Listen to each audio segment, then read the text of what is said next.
Hey there, guys and girls. I wanted to just stop by quick for a few minutes if I could and just say hey. First of all, if nobody has told you yet today, I love you, and I wanted you to know that. And I wanted to send you a kiss and a big old bear hug and just remind you that you're important and you're loved and you're unique and you are exactly who you were created to be. And I wanted to talk for a couple minutes. I promise I'll try to be quick about it, but it is something that's really close to my heart and it's very important to me, so I wanted to share it. I've talked about it before, but I'm gonna just mention it again really quick.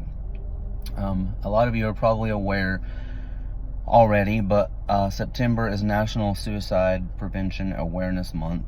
I don't think that should just be 1 month of the year, but it's the month that is designated kind of for it, and that's something that's very, very close and near and dear to my heart. I've actually lost several very close friends and even some family members because of suicide and mental health issues. And it's something very, very close and dear to my heart. As many of you know, I've shared before, I struggle with depression and anxiety and PTSD and some various mental health issues. But the reason that I wanted to kind of touch on it is I saw an interesting article earlier this morning, and I was reading over it, and it's estimated that around 45,000 people lose their life annually to suicide and mental health, or suicide that's caused by various other mental health issues. And 45,000 lives lost every year due to suicide is just far, far, far too many. And even one is far too many, in my opinion. And because it's preventable, it's treatable, and it's something that we can each and every one do something about. So I just wanted to share that number with you, and in hopes that it will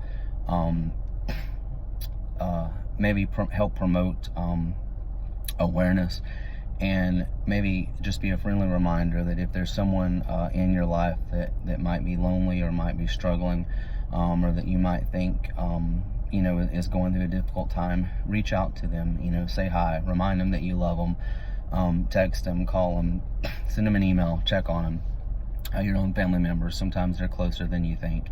And if you happen to see this video and you yourself are struggling with any mental health issues such as depression, anxiety, panic attacks, PTSD, anything like that, or you're having any kind of suicidal thoughts or feelings, I want you to know first and foremost that you are not alone at all, that there are millions and millions of people that feel just exactly the same way you do. I am one of them, and I have been there. I still am there.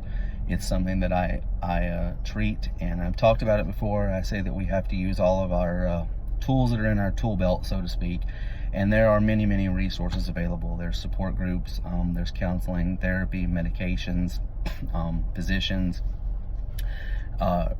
friends groups, there's online web support, there's all kinds of things that can help. So I encourage you, if you're going through some of those times, I encourage you to please use all those tools in your tool belt, so to speak, and please feel free to reach out to me if I can help at all. I might not be the quickest at responding back, but I promise I will respond as soon as I can.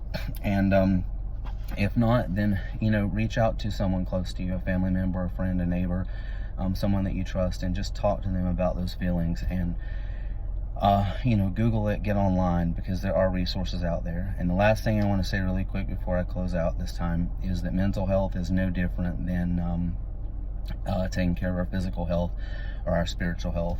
In order to be healthy as a whole person, we have to address all the different aspects that make us up as a human being, and mental health is one of those. And I come from a family where mental health issues have a lot of stigma, and they the area that I grew up in, you're kind of labeled as crazy if you're depressed. And so it took me a lot of years to kind of overcome that and be as open as I am about it. But I want you to not let that stigma, if you're in one of those families or around people that feel that way, try to rise above that and realize that you deserve the very, very best in care, and that there is no shame and no stigma whatsoever involved with addressing your mental health. It's very, very important. And one last thought was that having panic attacks or depression or anxiety or any kind of mental health issue is definitely not a sign of weakness.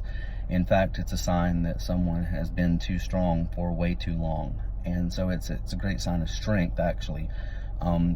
It's just easy to allow others to, I guess, affect our opinion and our outlook on it. But just please, in closing out, I just want you to know that I love you. None of you are alone. We're all equal, and it's something that affects us all. It's nothing to be ashamed of. And if you know someone you think might be struggling, please reach out to them. Send a text or an email or a phone call. And if you yourself happen to be struggling, please reach out to someone and use all those tools in your tool belt. Feel free to send me a message. So I'm going to close out for now. I love you all so much. Thank you for being a part of my journey and for letting me stop by from time to time and be a small part of yours. There's another kiss from me to you. There's a big old bear hug from me to you. Hang in there and keep your chin up. And I love you guys and girls so much. And I will catch you later. Bye.